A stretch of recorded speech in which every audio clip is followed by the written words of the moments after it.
Hello, and welcome to my channel. My name is Jonathan Cohn, and today I will be discussing my ranking of the top 5 High Republic authors for Star Wars. And to begin this, I need to discuss why I'm choosing the 5 that I am. These 5 are the core creators when they were announced. These were the 5 that were specifically announced as being in charge of the writing staff. And also, these are the ones that have dealt in prose in middle grade, young adult, and adult. There have been plenty of adult and kids comics that have come out, written by some of these people. And there's also been manga that's come out and some kids chapter books and things and little kids books that have come out. I'm focusing on the prose, the middle grade, young adult, and adult. And so that really narrows it to the 5 main ones. And so I'm going to be talking about what they each bring to the table, what I liked about them, what I didn't like about them, what worked, what books of theirs were great, which books of theirs were not great, and that type of thing. And so to begin with, I will discuss my number 5, which is Daniel Jose Older. Daniel Jose Older has had kind of a mixed relationship with the Star Wars community. Quite a lot of people did not like his book Last Shot and gave it a very low rating. I thought it was an entertaining book, but there were parts of that book I was like, that's a bit weird. That's a bit weird. The droids with human arms and the Gungan that was commenting on their stereotypes of Gungans. That stuff was a little weird. It was funny. Don't get me wrong. It was funny, but it was a little weird. So when he was announced, I was cautiously optimistic for him. And he had 2 books so far, which are Midnight Horizon and Race to Crash Point Tower. And what he brings to the table that the other authors don't is humor. He has such a fun time writing humor in his books. Race to Crash Point Tower had a few excellent little jokes sprinkled in, and Midnight Horizon has a ton of jokes throughout the book.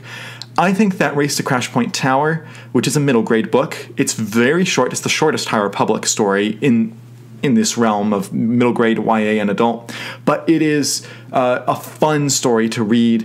You know, the whole High Republic fair is happening on Valo, and all of a sudden the Nile are coming in to attack, and he has to get to Crash Point Tower to try to relay a message.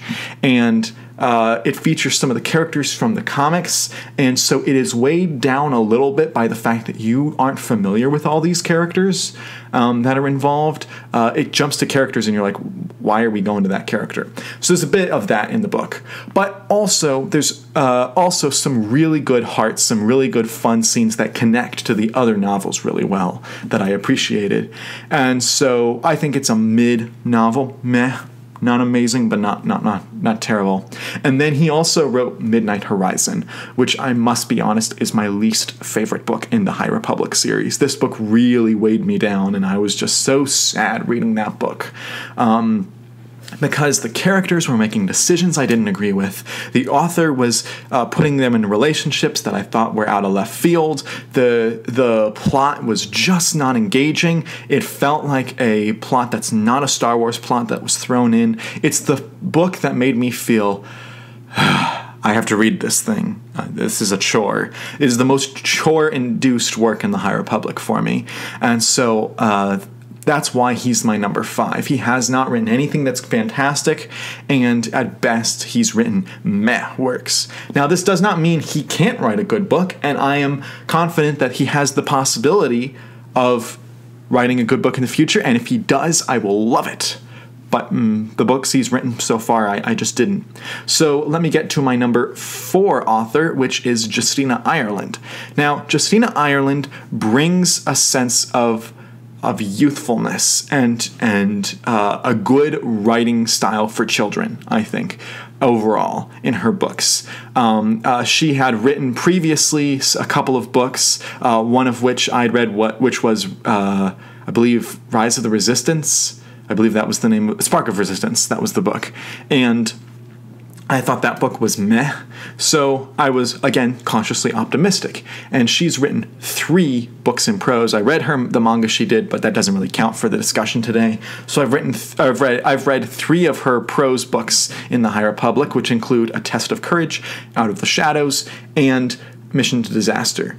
And I felt across the spectrum on all three books. I felt that A Test of Courage was a solid, decent, good outing. I had significant problems with some of the character work, but the plot was some of the best in middle grade thus far. It made me, the plot felt like the old Kevin J. Anderson and Rebecca Mesta books. I just had some problems with the characters. And then she wrote Out of the Shadows, which I thought was a bad book. It was disappointing. It was so heartbreaking to read, and there were parts in the book that should have been relegated to the adult novels, parts of the book that should have been relegated to the middle grade, and parts that should have been the YA. It felt all over the place. Some of the characters, like the... That is a spoiler. I can't say that. The character who gets saved at the end, that whole plotline should have happened in the adult novels. And then Imri, Kantaros, and Sylvestra, they should have been stayed in the middle grade. They should have been in all the middle grade books. And instead, they're kind of jumping around to whatever Justina Ireland's writing. And so I had a lot of problems with that book. But then she also wrote one of the best books in the High Republic, which was Mission to Disaster, which was also a middle grade book, an excellent follow-up to A Test of Courage. And what I liked about Mission to Disaster was Justina Ireland took all the things that made A Test of Courage great and kept them there. And then she took all the problems that I had had in her writing of the characters in A Test of Courage and fixed them and wrote them better. And I respect an author who can do that. I really was impressed by that book. And I was really won over by Justina Ireland in that book. And I have very good confidence that she can write books again like this. And so I was very impressed by that. And then you have... across the spectrum with her. So what she brings to the table is that youthful energy and that kind of childlike writing style, not childlike, child-centered writing style that I think really works in the High Republic novels. And so she's my number 4. Getting into my number 3 is Claudia Gray, and she is not only in the middle of this list, but she is a very much a middling type of author in that the 2 books that she wrote, I thought, were solid middle entries in the series. She wrote Into the Dark, and she wrote The Fallen Star, both of which I gave 4 out of 5 stars.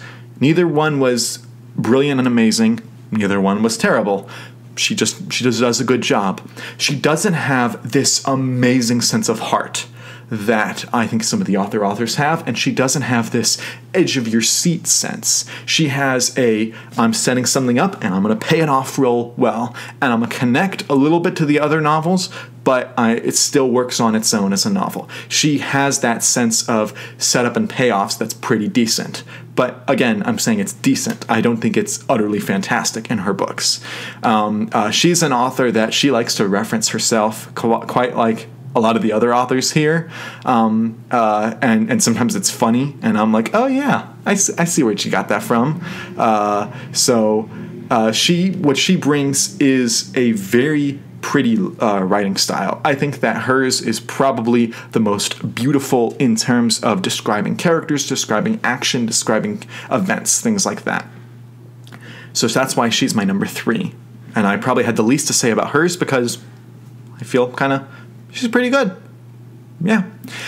Now getting my number 2 and my number 1. These could go back and forth because I enjoy these authors almost equally, but I think that if one of these authors had more books to his name, I would enjoy it more. I would enjoy him overall more, and so that's why I'm putting him a little bit higher. And my number 2 is Calvin Scott, who's written a ton of High Republic projects. I don't know how he's done them all. It's only been like a year and a half, and he's already written so much for the High Republic. But for the purposes of what I'll be talking about, he's written 2 books. He wrote The Rising Storm and also Tempest Runner.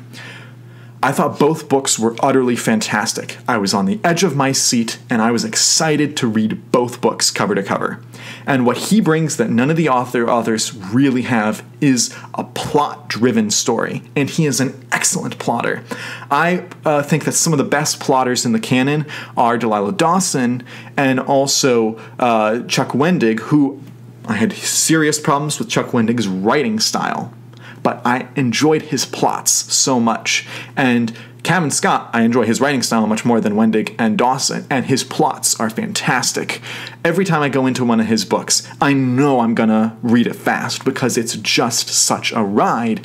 And The Rising Storm should have suffered from middle book syndrome, but in fact it might be the best of the High Republic books because it just leaves you on the edge of your seat. There's high stakes, it's important, there are character growths, there are things that I was like, this needs to happen, and it happened, and he subverts expectations while still being foreshadowed in the storyline. That's a very delicate line to walk. You know, a lot of Star Wars storytellers have failed to walk that line perfectly. People like J.J. Abrams and Rian Johnson.